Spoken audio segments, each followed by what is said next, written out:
Alright, quick talking video, just going over one of the projects I've always wanted to try that I haven't, getting kind of close to thinking about trying, but not quite there.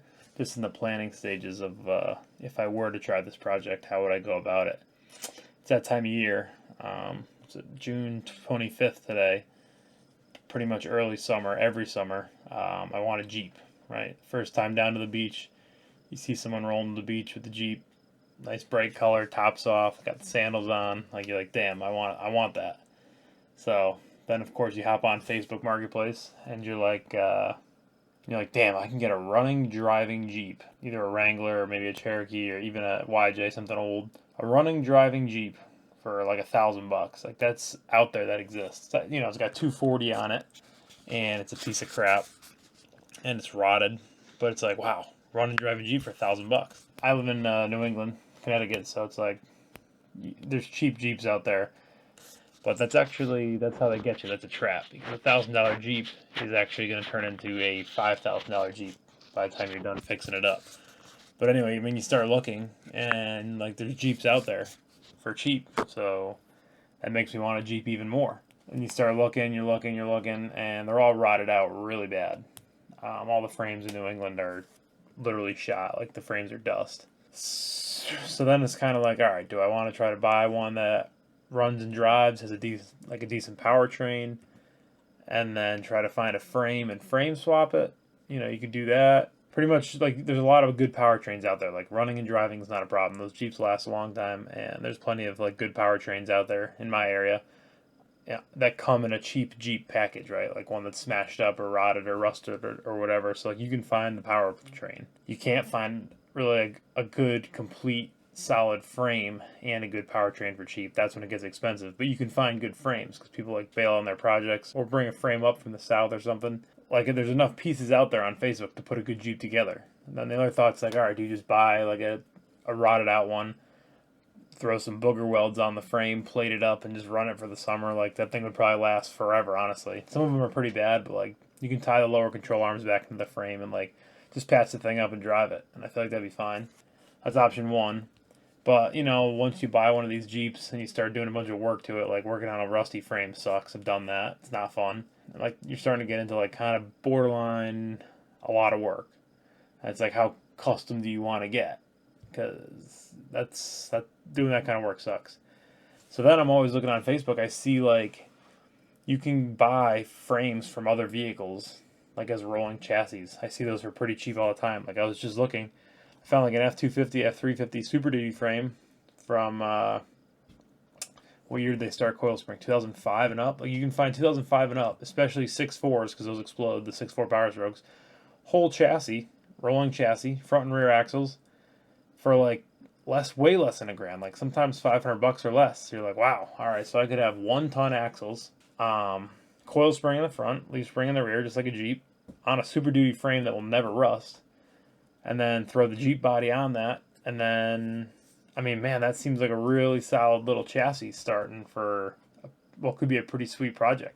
And I mean, you're talking, you're gonna have all that put together for like $1,500. There's some welding and like making body mounts and stuff, but you could get the parts to do 1-ton axles, coil spring in the front, like stock Super Duty suspension, leaf springs in the rear, Jeep body for cheap, like $500, $500 for a rolling chassis.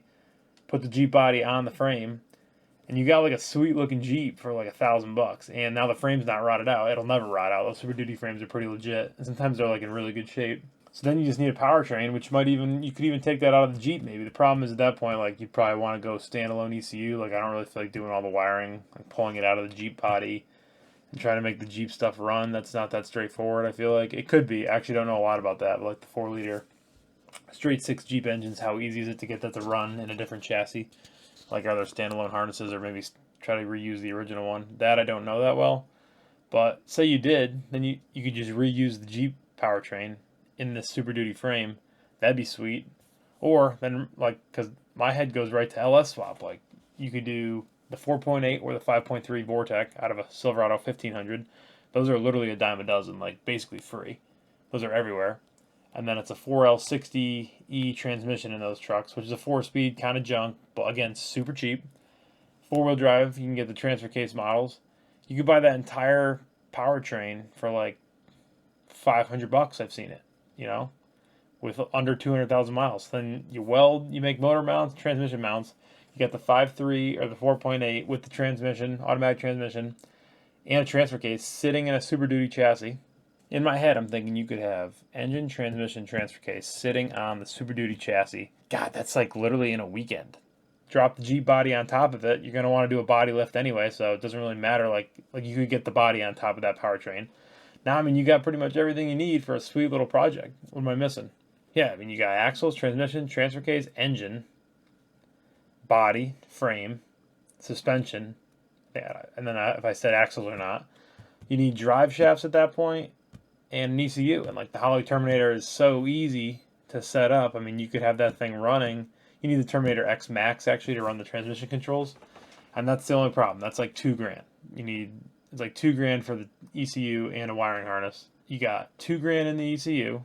Call $500 for the chassis, $500 for a Jeep body. So that's what, $3,000.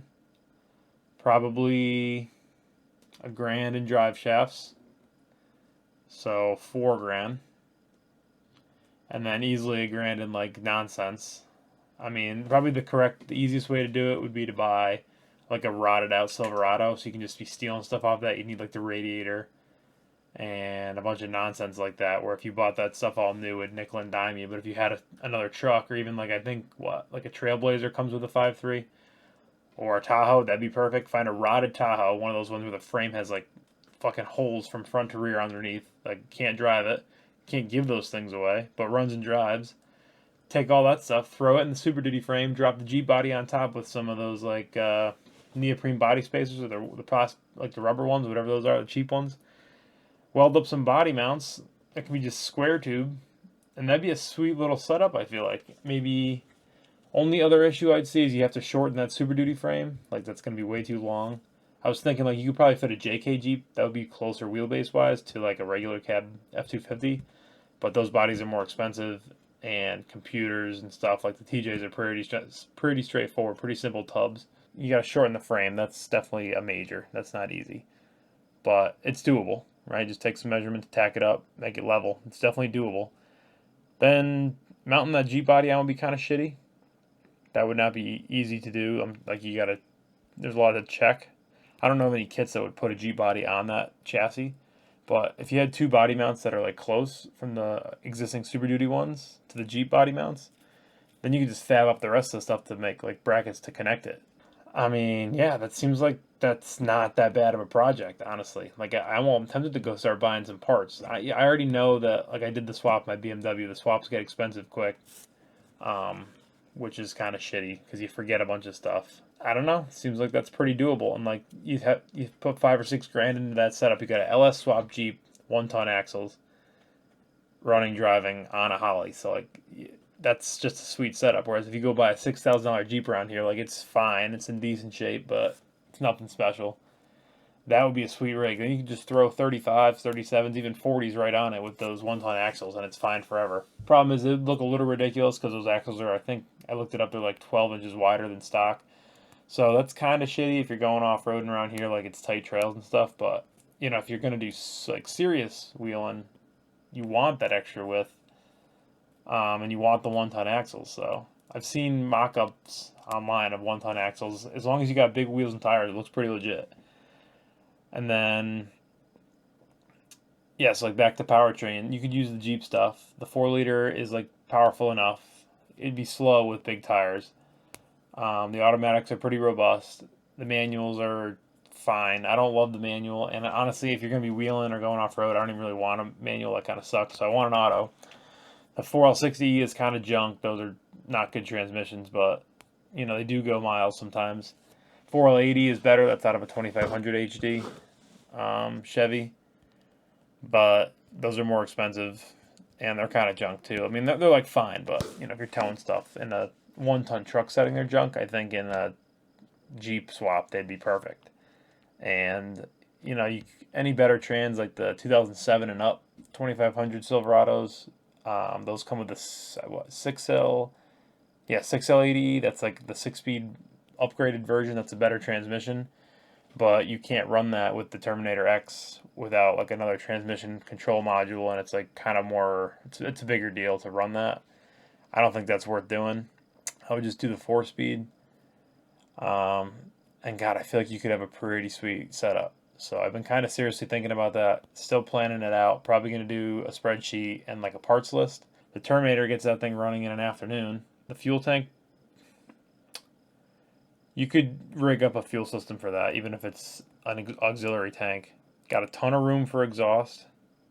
Just cheap headers. You need a steering shaft. That would be kind of a pain in the ass. But not even though, because there's so much. Like I did that in my car. There's so much more room in the Jeeps, and especially in the Super Duty. Like you're working 4-wheel drive stuff. You got way more room than a car. Just buy some kind of steering shaft adapter or make one. A lot of those chassis I see have the factory Super Duty steering box still on the chassis. Like if that whole steering and front end is still there, the more I think about it, the more I think I'm going to try it. Trying to decide kind of what you want to buy first. Probably the shitty Jeep. Ideally, you find one that runs and drives. You could just be kind of driving around with it while you're collecting Super Duty parts and then do the swap. What do you think? Interior wise, like I would just do the Holley touchscreen little computer that runs all your gauges for now. Honestly, it doesn't even matter if your gauges work or not. Like you're just sitting in the Jeep body, and the Holley's driving that powertrain. So like it looks like a Jeep, but it's really not a Jeep. It's just an LS swap Super Duty. But power wise, what does the 5.3 make for power? Actually, I'm not sure. I would probably go with the 4.8 because they're super cheap. And they're more robust, I hear. They're like, you can't really kill the 4.8. 4.8 makes between 250 and 300 horsepower and 285 pound-feet. I mean, that's pretty good. I mean, that's better than a factory TJ. What's a 4-liter TJ make? Stock Jeep makes 190 and 235. So, I mean, hell, you're almost getting another 100 horsepower and 50 pound-feet of torque. That's definitely better than a factory Jeep. So it would go down the road just fine. That's plenty of power. You don't need crazy power for this project. I'd like to just be going off road and driving to the beach. So ideally, I'd like to spend like $3,000. Like I have that like I have $3,000 that I can just throw away on this project. I don't think you could do it that cheap. It'd probably be closer to 5, 6, 7. Definitely under 10. I think you could do it under 10. But yeah, that's what I'm thinking. I think that'd be a fun little summer project. I don't really need a project right now. But like I said, you see someone cruising down to the beach, like that's the goal of mine. Just cruise down to the beach, top off in a nice Jeep, especially a V8 one. That'd be badass. So it's kind of what I'm thinking. Let me know what I missed. Let me know if this seems like a crazy plan. It seems pretty feasible to me. Like, I don't know. Seems pretty doable. I kind of want to start going buying some parts.